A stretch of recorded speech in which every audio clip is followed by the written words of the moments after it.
If you follow me on Facebook or Instagram, you will notice that I have been making a beautiful little family of white rabbits. I'll introduce you. This is Bracken, who's a little boy. We've got Dora with a beautiful little dress with all flowers around it. And here we have Cora, again, a tiny little one with a nice little spotty dress with some purple spots on it. They were carrying on the photographs, I'm going to put them down, my hands can't manage this. They were carrying two little teddy bears.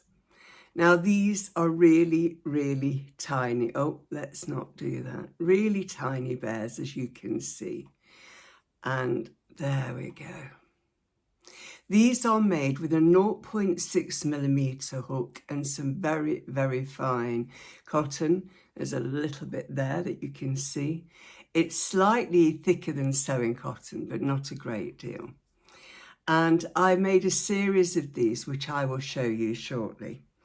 Now, these are a pattern by Dot Pebbles, and they are posable. So they've got, she advised garden wire that's covered in paper. Well, I couldn't find any, but I did have some absolutely correct pipe cleaners, not the children's ones, proper ones. So I used those to create these beautiful posable little rabbits, which I'm going to stick here. Okay, aren't they beautiful? Absolutely stunning. These are two little bears that I made years ago, and if you look at their faces, you can see they're quite different. And this is Dorothy or Dot, and this is Florrie. And these were two of my aunties. And I just really wanted to know how to make these bears come to life. So what I'm going to do after I've shown you my collection, or what's left of my collection, I'm going to show you how I do that, because it really makes a big difference to the way that people receive your animals, because they can make a connection with them if they've got a beautiful face. So Dorothy and Florrie are made of eyelash wool, and then I mean, it's a long time ago, I heard that you could use dental floss to create the posable arms, and I made a little suitcase for them. I didn't make that, and a little pillow, and they live in here just like that. And there's a little bit of a story about Florence and Dorothy, and I did these for my grandchildren, so that when they're boys, but when they have their firstborn, they can have one of these as a gift from what would be great grandma, I suppose. How exciting. Okay, I'd like to introduce you to Hobble Dobble. Now, my nephew named him, and he is probably the creature that most people absolutely adore. I do have a little book that I created about him on a little journey, and he, in actual fact, is a Dot Pebbles pattern, and the pattern is for a sheep. Now, I used all of the wrong yarns. I rarely ever buy. In fact, these were the first time I've actually bought the yarn that Dot Pebbles, or Claire Garland, who is the creator, suggests. So I used a fur fabric, which was a bit of a nightmare, I'll be honest. No undoing. If you make a mistake, it's made. And then I used quite thick wool for his face. And yes, and the ears are, as you can see, they're double, so it's really quite thick. And then I used cat's eyes on him. So he was a sheep pattern, a knitted sheep pattern, completely made with the wrong yarn, and with eyes that are nothing to do with the sheep. But he is so loved. And I think if I had any creature I could have sold more than once it would be him. So Hobble Double, and my little nephew Gabriel named him, which I think is a stunning name. So he can go there as well. It's quite cheeky. If I can, I'll put the link to the little booklet I made about him below for you to enjoy. Right.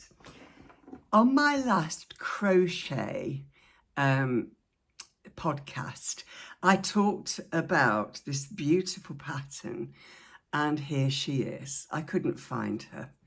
So here she is, this beautiful fat lady, and I love her. I think she's absolutely wonderful. I've made quite a few of them. They're very complex. They've got a really complex way of creating the elbows and the knees, which I like. I like that challenge. And I absolutely love her protuberance. I think she's great. And the way you create the hair literally is just knotting into it. There's another little baby in. And these sell really well at Christmas. Little Christmas mice. They're just lovely, aren't they? I do love those. So Dot Pebbles or Claire Garland is often my go-to. I've created cats and various other things. Okay. Crochet, I think now. We're on crochet.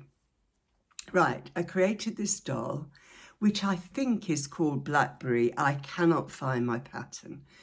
And I don't know if anybody is watching this can give me any guidance. I have the way this is constructed is you take the hat goes on last, and then I can undo underneath this. I can undo the head to get the stuffing in and out. I've done that 3 times. I cannot get the flop out of her neck. So if anybody has got any ideas about how you secure the neck but make it so it's safe for a baby, then I'd be really, really grateful, because, well, the hat and the head's been, the hat and the stuffing's been out of it quite a few times. If we're looking at character and faces, look how simple this is. And here for the nose, I don't see if I can get a profile. Let me do it that way, you might get a better profile. Yeah, for the nose, it literally was a few stitches, slightly in a triangle placed there. So I think for a beautiful big, I don't normally make them this big, but I got some yarn I wanted to use up. For this character, I think that simple face works really, really well. And there really wasn't any, I suppose there wasn't any great creativity within that to make her look good. She's going to have to lay down, far too floppy. Okay, where am I now? Right, you saw Fear, again, another pattern, and I don't think I learned anything new with this pattern, but I certainly loved the way it was constructed. And here, again, once again, a pipe cleaner, but a proper pipe cleaner. The children's ones don't hold their shape very well. So you've seen Fear. I will put the link again in the pattern. Right, you've seen My Little Rabbit, and I think that's lovely. Again, for the tail, I wrap around a fork to make a tiny little tail. I'll make a little video about making the pom-pom for the tails as well after this one. It's a bank holiday Monday here at the moment, and the family have just taken Oreo on a long walk, so I thought, oh, I'll pop on and make you a video. You've seen me talk about Ralph, and the pattern is there. If you want it, you're very welcome to it. So this was another pattern. I can't recall if I paid it. I didn't learn a great deal from this pattern. I'll put the link below if I can find it. But they're rather cute. They've not inspired anybody yet at all to purchase, so they'll probably be a gift at Christmas or a birthday. But they are cute. Again, using up scrap yarn from a jumper that I made a few little mice. That's a mouse, and that is a rabbit. So the only difference really are the ears, and I will show you how to make those. And the ear is obviously longer for a rabbit. And again, another little tail. But you can make these into key rings. A lot of people love soft toys, but don't want to look like they're an adult with soft toys. I don't mind. So stick them on a key ring, and then they can have all the joy of the toy without feeling that they're being infantile. I do believe we should let our inner child out to play. And as a hypnotherapist, I do a lot of work with people, because when we have got some limiting stuff stuck inside of us, it comes out as anxiety, as depression, as moodiness, as inability to control your emotions, all sorts of things. And very often that comes from your inner child, the 0 to 7 years. So bring them out to play so you can heal them. That's how I think of these toys. And you saw my baby pattern. This, I didn't write this pattern down, but the idea of it was that it was completely free of any sewing. So therefore the whole thing is knitted as one, and including the ears. And the only thing I did, again, the light's on it, isn't it, is just sew the back of the ear down. And that was it. And again, eyes. These are embroidered eyes. I will embroider. I'll show you a little video of embroidering eyes as well. And she's rather cute and safe, completely safe for a baby. I'm waiting for somebody to have a baby for that one. I clearly have had a thing about rabbits for a long time. I'm trying to think how far back this was that I made these. I don't know, but I've sold quite a few. Again, this is a pattern. I'll see if I can find it. Really, really simple. It's like a little ball with ears, really, and a little bit of character on the face. Okay. They're just little pocket toys, and also they're great on a desk. Nothing wrong with having toys on your desk, I don't think, as an adult. I showed you the tiniest bear I have, and the next one here, and I have a load more. Bear with me. These are very popular, especially for people who have dolls' houses. So I'm just going to give you a size. So quite a big bear here, okay. Yes, not really very big. And I made her a beautiful lace dress. And this lace cotton must be 45 years old. And when I was young, I did bobbin lace, and this is some of the bobbin lace left over. So here she is, a cutie, absolutely lovely. And even a little tiny, tiny tail. What else have we got? Oh, some dresses that I made and never made anything for them.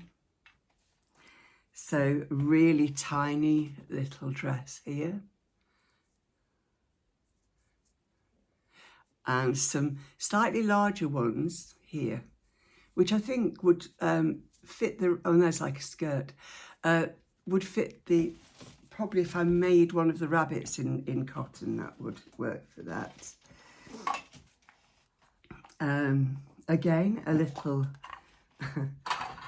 little boy rabbit, boy mouse. And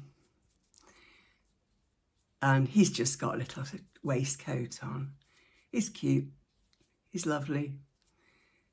It's a bit cheeky, as often boys are. Oh, this was an interesting. I'm not quite sure if this is a rabbit or a dog. When you create your own patterns and just make them up as you go along, strange things happen. But anyway, somebody somewhere is going to love you. It's like a flying dog. Oh. And this is who I stole the little tiny rabbit off, and the cotton's still attached. So got a little couple here. Okay. I thought he looked quite like, I've forgotten the name of the little mouse on a film, Stuart Little.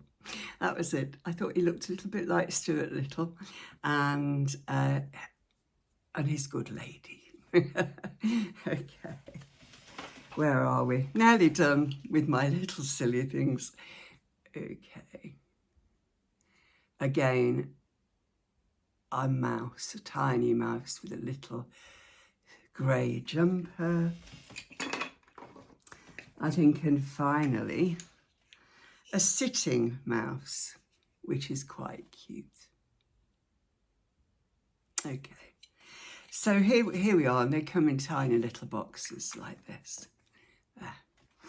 So that is a little bit about the toys that I make. I've promised you that I will show you how to make a bunny rabbit's tail, and also the ears, and also there was something else I've forgotten now.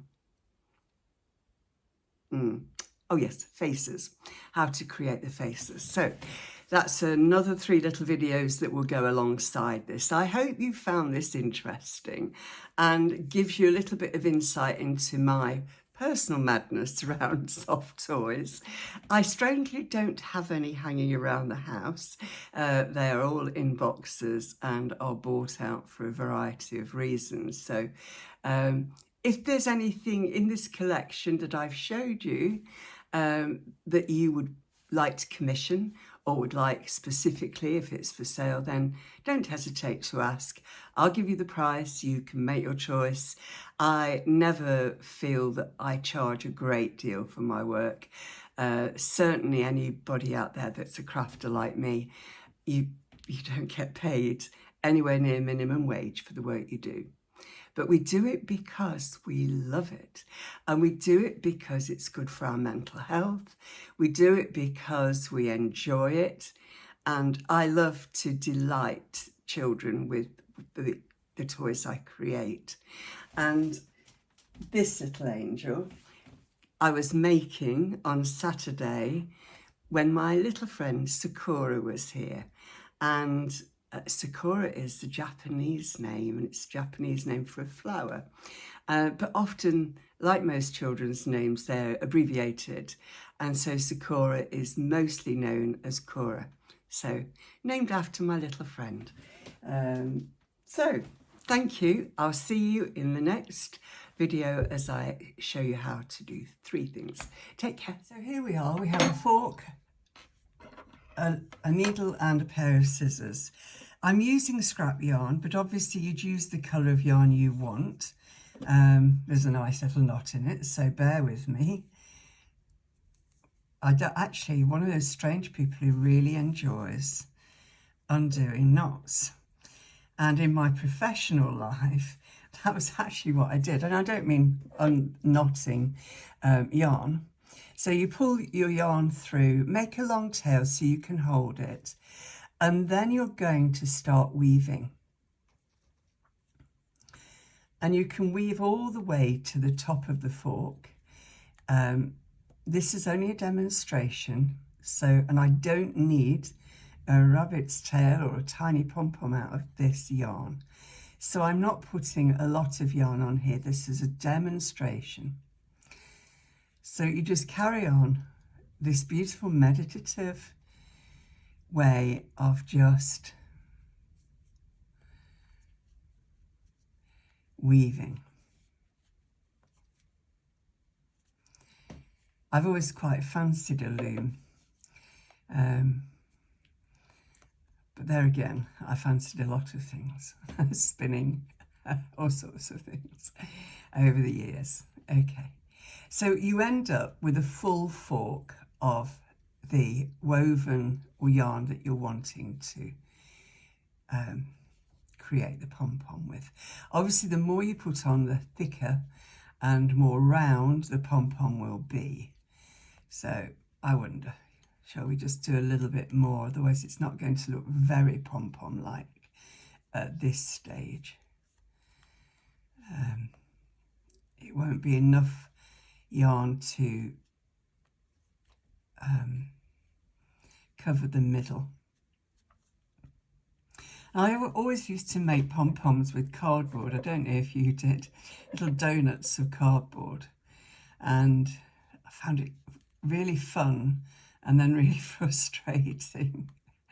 So I think we've got enough for this, the purposes of this. Okay. What I do then again is give myself a reasonable length of yarn and put it on a needle for ease. I suppose you could do it without if you haven't got one, and push it back through the hole that your yarn came out originally. There. This is just to hold it. This will not, can you see how important this is, that it's as tight as possible, because otherwise all of these pieces of yarn are going to come flying out. So I'm going to hold that because I'm going to really create a tighter fit. I want to see if I can be clever and cut these as they come out, because this way it won't be so messy. And this is what we used to do with cardboard, isn't it? Those of you who used to use the old-fashioned method.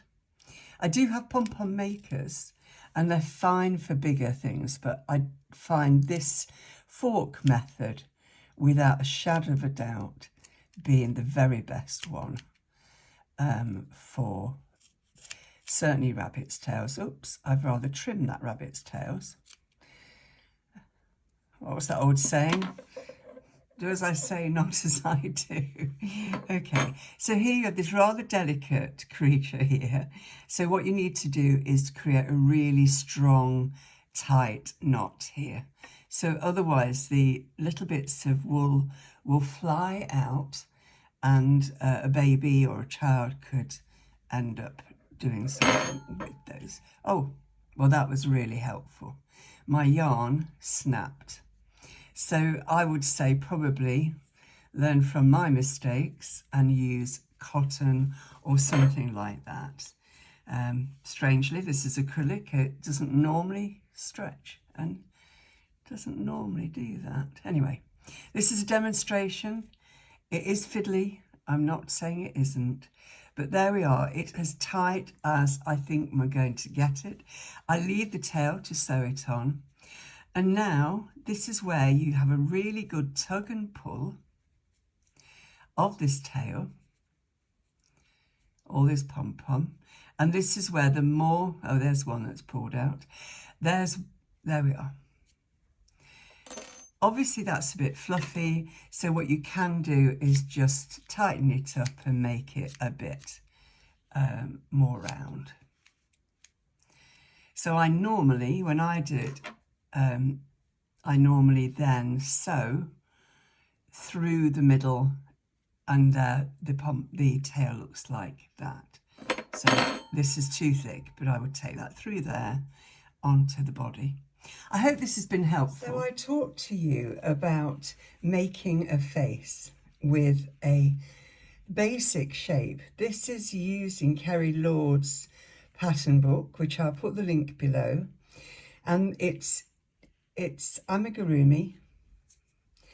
So it's double crochet in the English terms and single crochet in the American terminology. I've used a 2mm hook and the alpaca, unicolor, and also the kid silk. So it's nice and furry, and I just chose a basic pattern. So how are we going to make this look anything like an animal? The first thing is ears. So here we have an ear that is like a little ball, actually.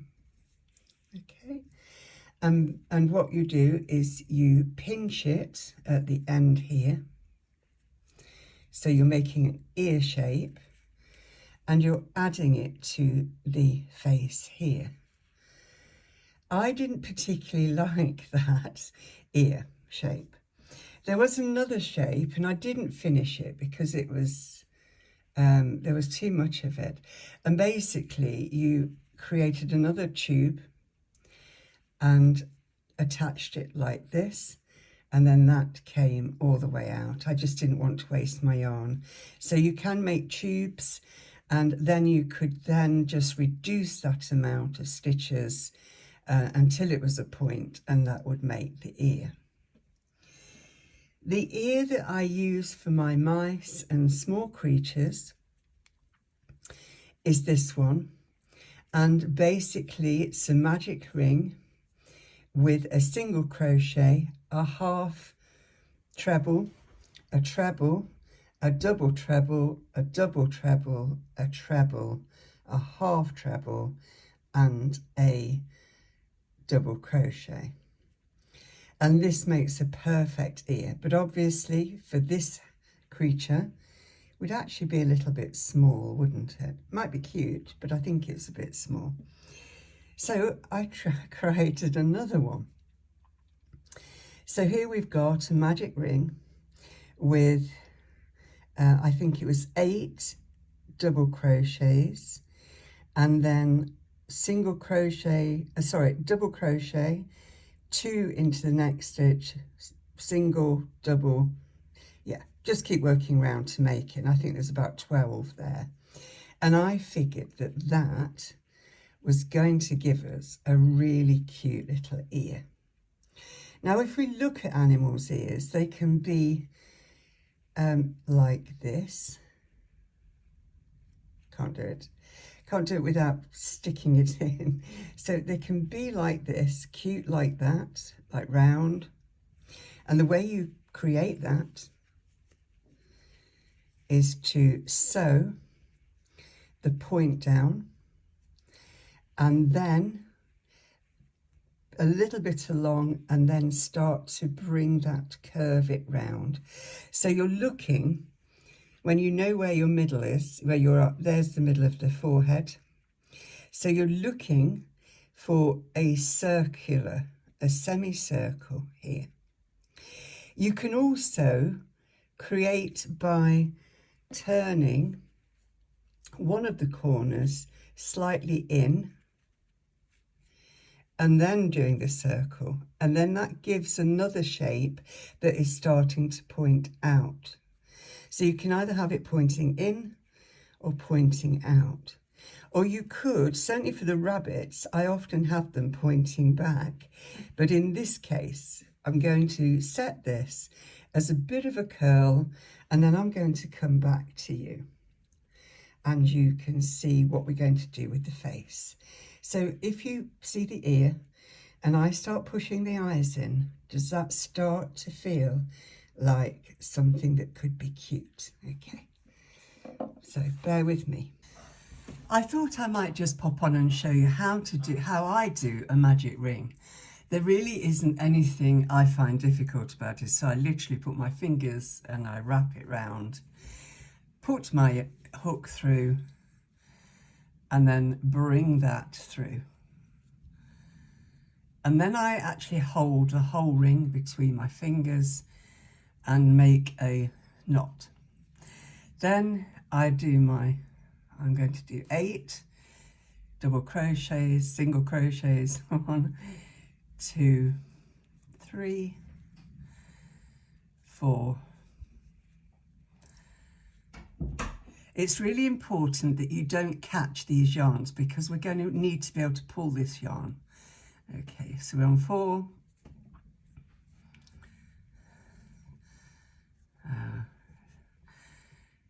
I have chosen the wrong wool to demonstrate this. 5, 6, 7, 8.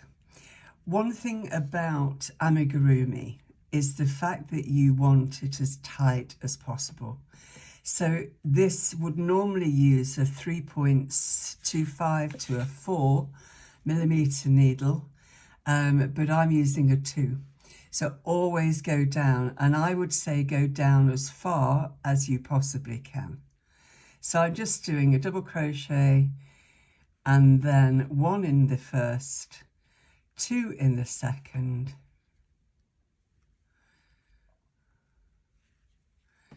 3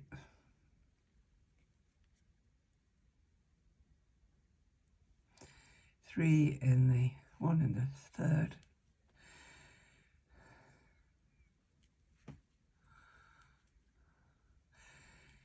when you're designing, there's always great wisdom in actually writing down what you do, and I'm really not good at that. I just sort of create and think, oh, that looks good, and work from there.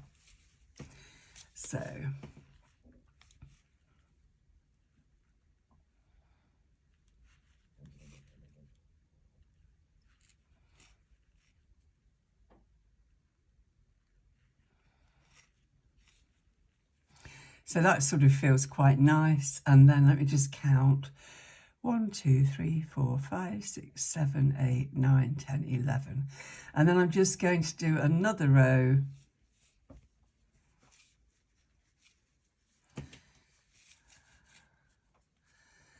And then that will conclude the ear. As I say, on camera, it's working in a strange angle. I'm a little bit fumbly, aren't I? But I hope that for those of you who don't know about this, that it is useful for you. And for those who do, you can smile at my awkward way of crocheting on camera. How very odd. I think I normally crochet on my knee, and find that most comforting and relaxing. There are some fantastic teachers who have really built some phenomenal skills around videoing and crocheting at the same time, and I really admire them. So here we have the second ear, which I am now going to put on for you. I hope if anybody has not wanted to see this, they've just skipped on, really. There. And so I'm going to look at the ear, which way round. I actually had, if you can see the edge, the final row is like that. So that's reminding me. Just want to make sure it's roughly the same size. And it is. That's great. So if you remember, we got the middle yarn, the cast on yarn, as it were, and I'm going to use that to start with. And we've counted where we are going. So it's this line here. So you can just chase it along. So it's somewhere here. We've also got the middle line, which again, it's an eye issue. So we've got an issue here. So that is from there. So we've got 1, 2, 3, 4, 5, 6, round about 7 from the middle. So 1, 2, 3, 4, 5, 6, 7, which is where I have started it. Okay. So now, before we do anything at all with that, we need to see, does that look right? Does that feel right? It actually feels a little bit tighter than that. I'm wondering if I did something wrong. Do you know, I have a feeling that I did another row. 1, 2, feels right. Can you see how important this whole checking business is? Yeah? Yeah, now that looks cute, doesn't it? Already you can see that's going to be a very cute little bear.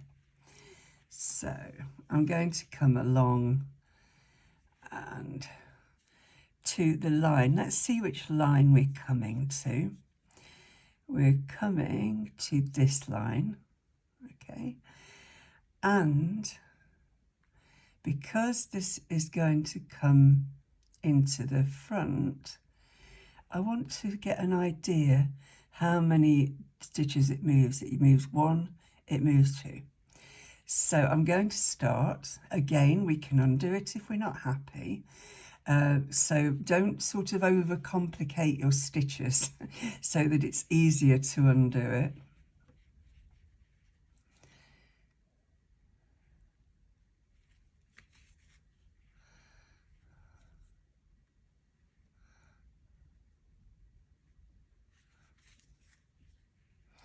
If this really is a very terrifying thing for you, then you can choose patterns that have got flat faces, and a little bit like the doll that I showed you.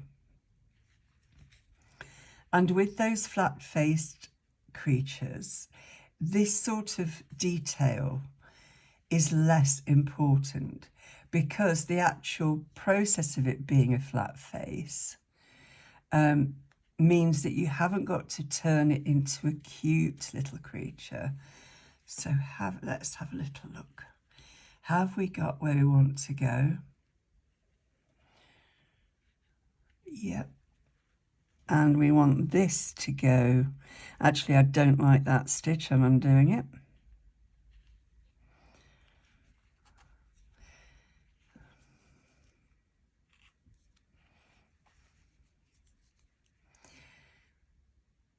I'm absolutely sure people who don't do this has probably just scanned through this video to the end, because it is a little bit like watching paint dry if it's of no interest to you. So we want, if you remember, we want to come to a point along here. Now the truth is about all of humanity and animals on the earth is the fact that we are not fully symmetrical. I think AI probably is fully symmetrical, but we're not talking AI here. And I think this is one of the beauties of our humanity, is that we are all a little bit peculiar. And I mean that in the nicest way. I don't think it's not rude to say it. It's just like we're all unique, and, you know, we all look in the mirror and think, I'd prefer it if I didn't look like that, or whatever. How are we doing for shape here? Yeah, I think that's sort of okay, really. So when you're creating these wonderful creations, you know, you aren't looking for perfection. You're looking for cute. You're looking for pretty. You're looking for, you're looking to create something that people can identify with. And I think this is the problem with AI created art, etc., is that it doesn't have spirit. It doesn't have that uniqueness that we are. And when we find our confidence in exactly who we are, without any need to make an excuse for not being the most beautiful human being on this planet, or not having perfect teeth, or, I don't know, nice shaped eyes, or whatever it is that you feel, you know, about your body, just know that if it wasn't for that beauty that you are, nobody would really, let me have a look. I want to just check this. Look, I want to bring this so that as an eye, from an eye perspective, it meets here. So that is going to give me my position. I might actually just stick a pin in that. It's the second ear that's, or the second eye, or the second anything that you have the most issue with, because you're marrying things up. And as I say, it doesn't matter that much, but it's useful to get it in a reasonable position. I have no idea what I was talking about then before that, apart from once we do know our beauty, then we I'm going to the same level as that, so I'm going here. And I'm going to go on to that one there. That should be about right. When we do accept ourselves for who we are, warts and all, mistakes that we've all made, then we can live in peace. And you know what? Other people can too, because we don't live with all that fear of needing to be accepted or loved. We just know we're all right, you know, just as we are. And when you find that love for yourself, you can just pour love into anybody. And you don't have the need for them to love you back or anything like that. You can just, I mean, I don't need this teddy bear here to love me. To be honest, I don't. Oh, I think this is already so cute. Do you agree? Oh my goodness. And this is it. You know, I know people probably think I'm absolutely crazy, but I just love to breathe life into this. You know how a sculptor breathes life into a piece of marble, and an artist breathes life into some paints on paper. Well, that's exactly what we're doing here when we're creating beautiful creatures. Oh, look at this. I'm falling in love already with this one. Whereas before it was just this ugly shape. And I'm just going to close his nose down a little bit.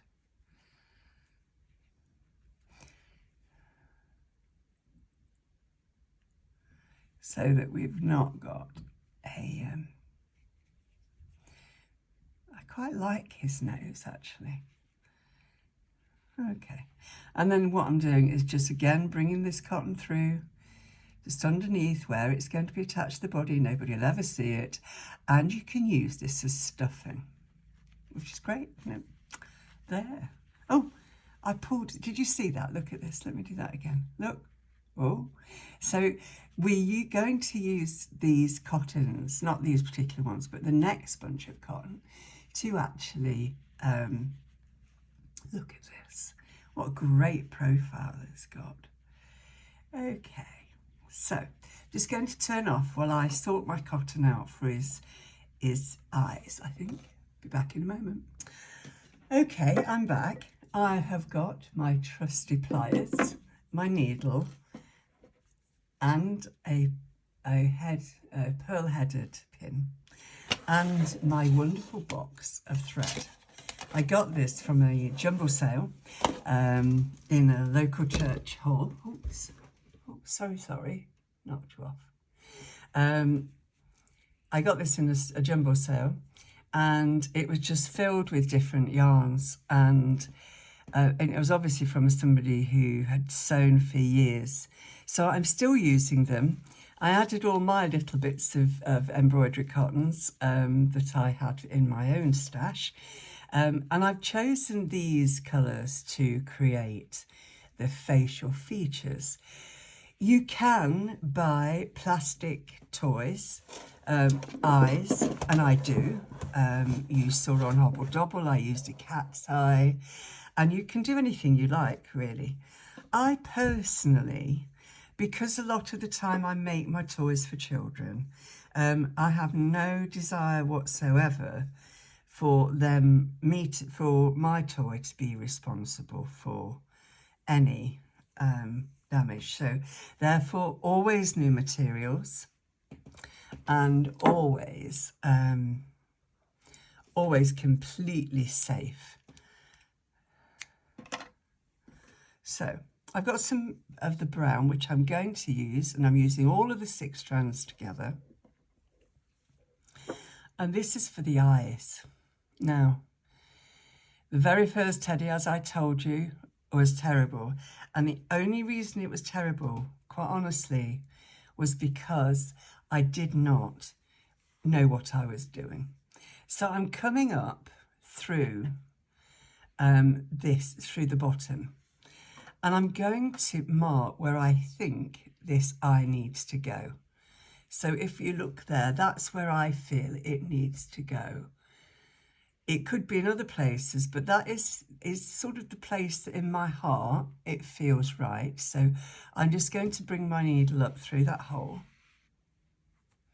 and I'm going to keep a strand at the back because I need this strand at the back in a moment. Okay, so if I just take that out, I need to look at where I am. There's a line here of decreases, and I want to see if I can work out where the decreases are here, and I think they're about there.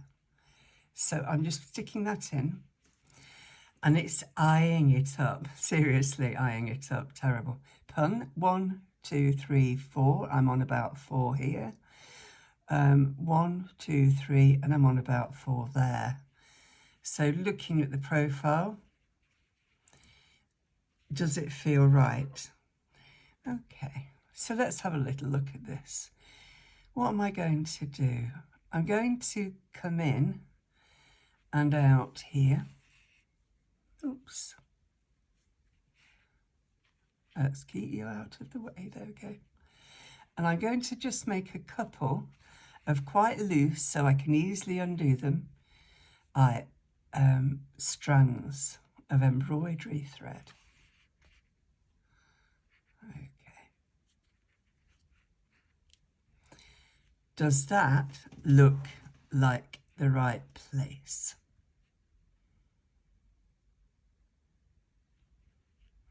I think so. Now I want to extend it so that it's a slightly bigger eye. I think I cut too much of this off. Okay, so I'm just going to work outwards from the middle to the outside of the eye.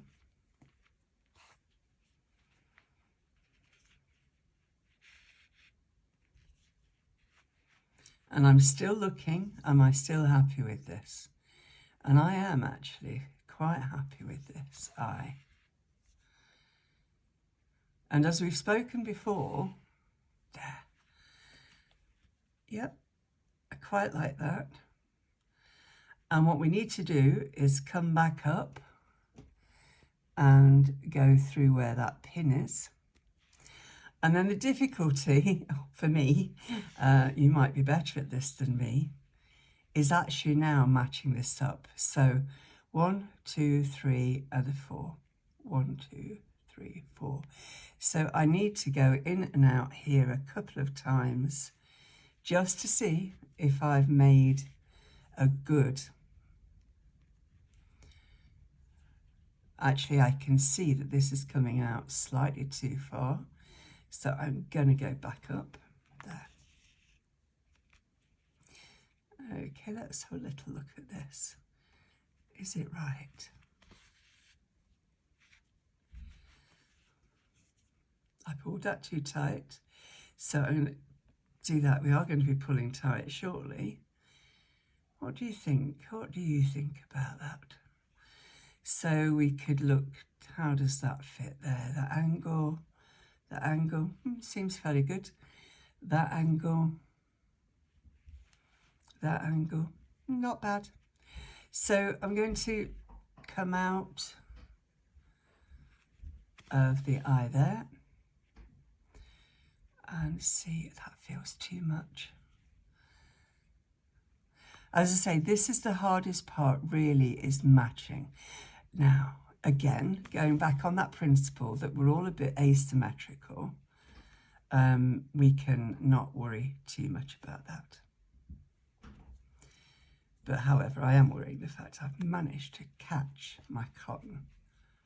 Will it come out? No, it's not going to come out. So, okay, if you've got a problem like that, use it. It's going to be less stitches.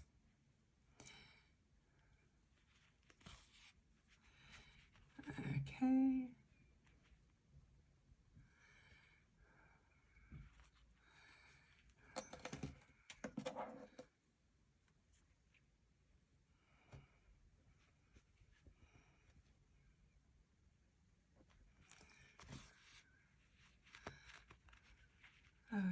you're cute. Okay, so now I'm going to pull the needle through to the corner of this eye here. Okay, and this is where we're going to start doing some shaping. So if you keep your eye on this eye and I pull it like that, can you see how that's starting to change the shape?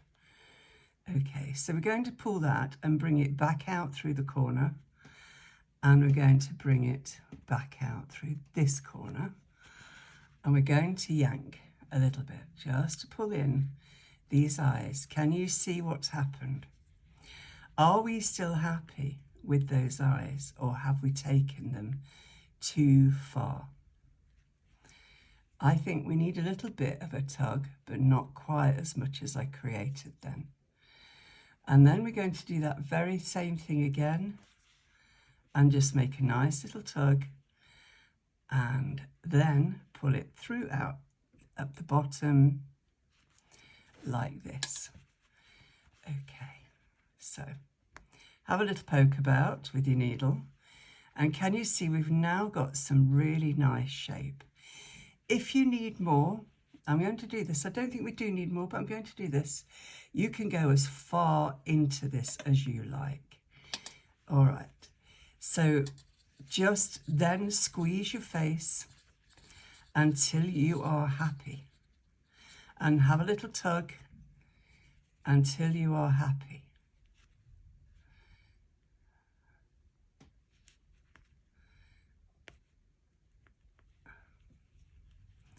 And I think, personally, that that's all right. I think this eye is a little bit smaller than that. So I'm just going to tug that out a little bit just to give the illusion of it. But as you can see now, we have all these wonderful threads under here. And apart from the fact that I got this one caught, we will undo that.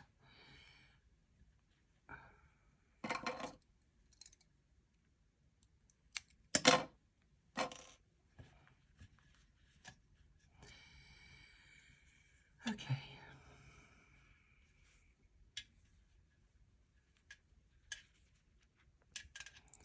That's as tight as we can make it. Can you see now how safe everything really is? I don't want this brown thread poking through, so I'm just going to chop that off.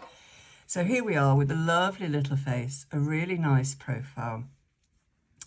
And all I need to do is create a nose. And I think I might have pulled that a little bit too tight. I'm just going to pull it out there. There. Oh, there you go. I love him, absolutely love him. And I would be now asking you what your name is. Your eyes are quite close together. And I think that if I wanted to, I might remove them and then just drop them down a little bit further. But I quite like that sort of pinch look. And the question is, which of these two colours do I make his nose? This, I'm going to go for the slightly taupey colour rather than the golden one, I think. Yeah, I think that'll be all right. And I think there's a special way to actually understand how you do this. I think my mother knew it, but I always make a mess of them. Terrible. It's the same with skeins of yarn. I know there's a right way, but oh gosh, I can never get it. So I always seem to make this right mess here. So let's just take a few bits out for his nose. So what are we looking to achieve again? I'm looking to achieve cute and friendly and happy and smiley. I want people to really love my animals as much as I do.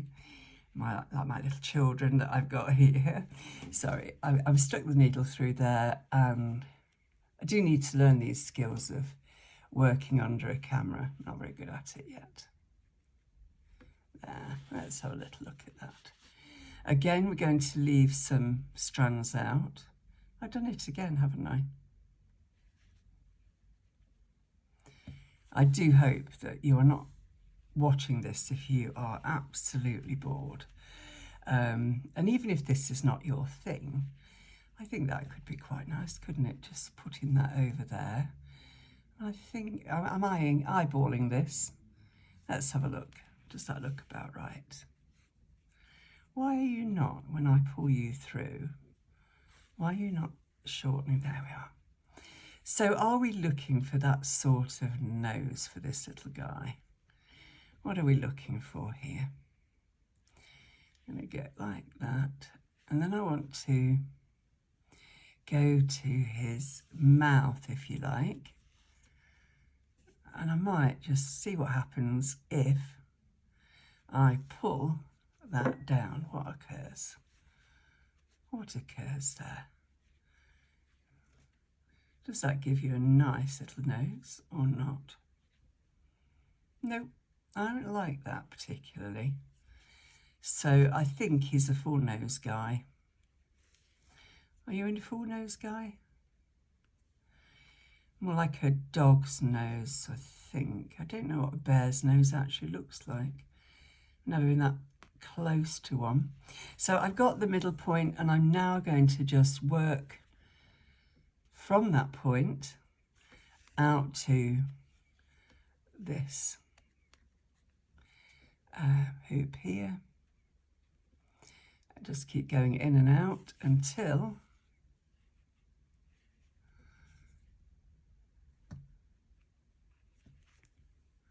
the job is done.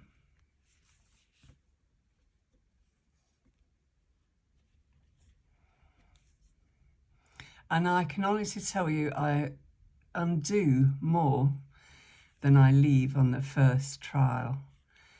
Because if the creature can't speak to me, then I don't think it's fit for anybody else. So I'm just going to work from here now. I need it to talk to me. I need it to feel confident that it's beautiful. and then somebody's going to love it. If you make toys like me, you probably do not make much more than covering the cost of your fabrics, because you do this as a passion. But I noticed the other day on Fiverr that people are commissioning specific toys. So if you can design crochet toys and you want to work specifically with people, then there is a market that actually is going to pay you a reasonable amount of money, because you can determine how much it's going to cost. So it's a market that I've never pursued. I'm not saying I won't, because I do love to design amigurumi. I am no good at designing knitting.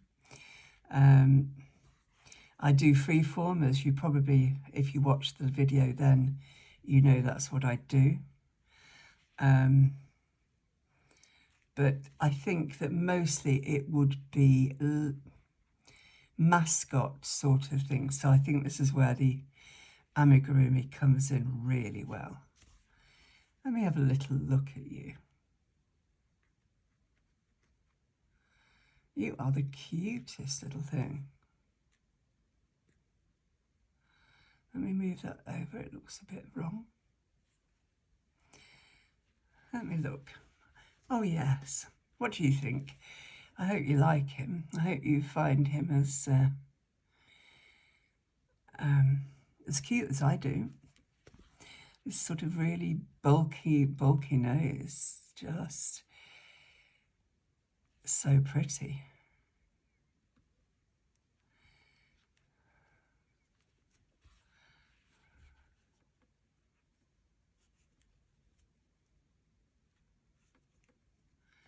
I might run out of yarn at this rate.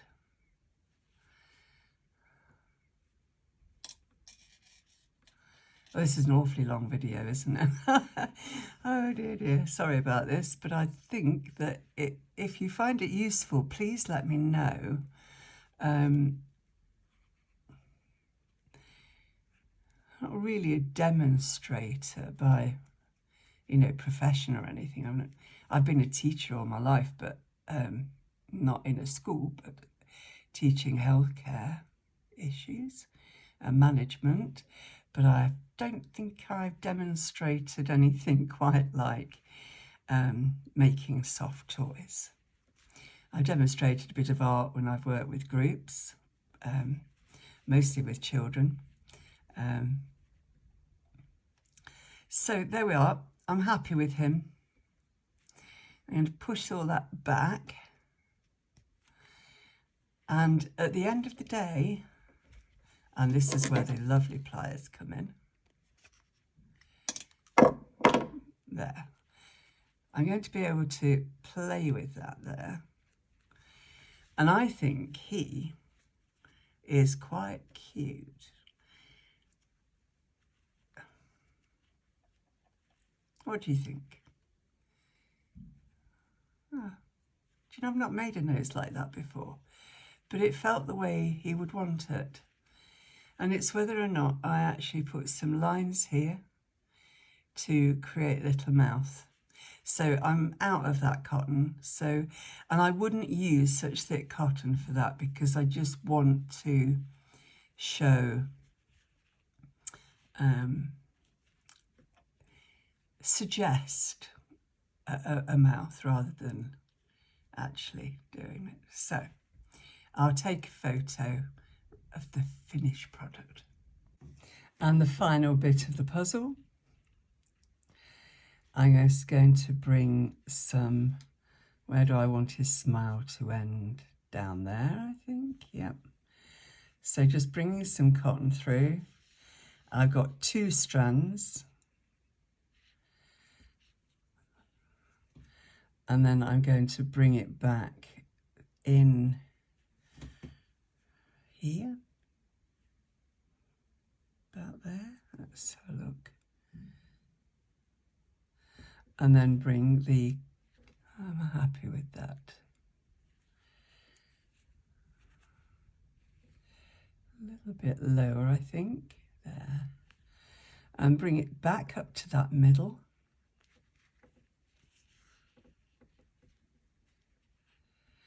Let's have a little look.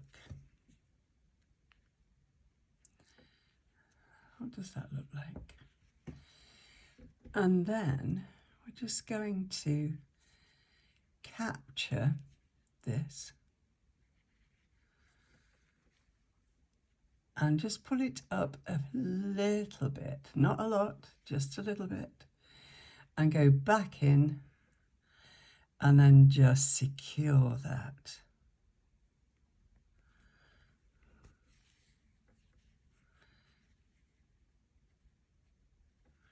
I think that looks quite cute. Let's have a look. On the side, yeah. So he's rather cute, isn't he? I'm going to just, while I've got this little bit of thread,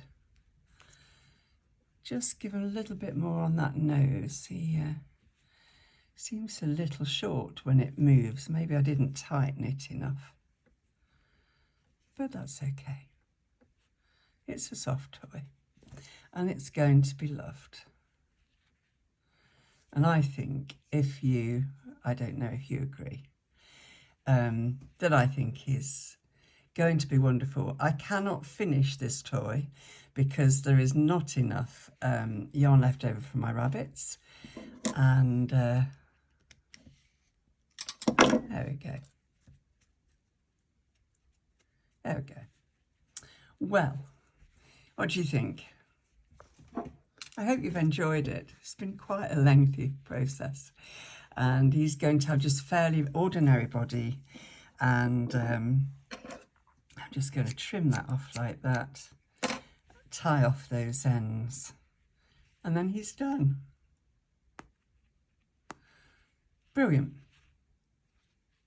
Thank you for watching. Bye-bye. So this has been rather an epic video, hasn't it? If there is anything that you would like me to share with you, if I know how to do it, I will show you with great pleasure. If you are an expert and you want to come on a sofa chat and chat to me about crochet and show me your work, I'd be delighted, and I'm sure the viewers would delight in seeing you as well. So, little question, what's his name? So will you comment and tell me what his name is? I'm going to order some more yarn so I can finish him off. I'm not sure how I'm going to make him, whether I'm going to make him as a stand-up toy like this, or if he's going to be a soft toy. I did stuff him with roving, wool roving, so he's quite firm, and I quite like that with my amigurumis, unless they're for babies, and then what I use is the pillow stuffing. So find out his name, tell me in the comments, and he says ciao. Oh, do stay for the meditation. It's only a minute or two of just peaceful oasis of calm. Thanks for joining me. If you can subscribe, I'd really appreciate it. If you like it, please let me know. And if you want to share it with other friends and family and comrades, you know, please do so, because this is a relatively new program and I'm really enjoying making these videos for you. There is also extra videos on Patreon, and there is an opportunity at Ko-fi to support this channel. But it's new, so I don't expect you to do that. I don't expect anything, but I would really appreciate it if you're able to at least subscribe and share. And that helps the algorithm, as do your comments. So give me a name. Take care. And as I sit here with Maverick on my knee, just matching my breath with his, making that deep and wonderful connection through the breath, feeling the warmth of his fur and the peace in his body. And then my mind takes me to my other animals that I've had over the years, and a deep smile comes into my heart as I remember all the love that I have received from creatures, even those that are made with my own hands with yarn and needle. That sense of connection with the creativity within. And as you just sit here, listening to my voice,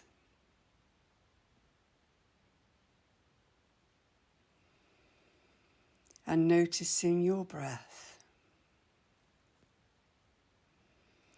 and notice what you're noticing about the way your body feels in this moment, as you allow yourself just to be, with a smile on your face, with wonderful memories.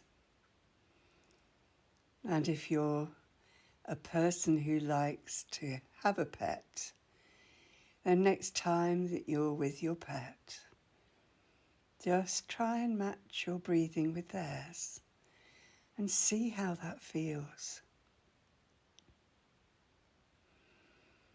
We breathe quite naturally, but when we breathe with intention, all manner of miracles occur. Stay here as long as you like, and remember to revisit your breath with intention every day.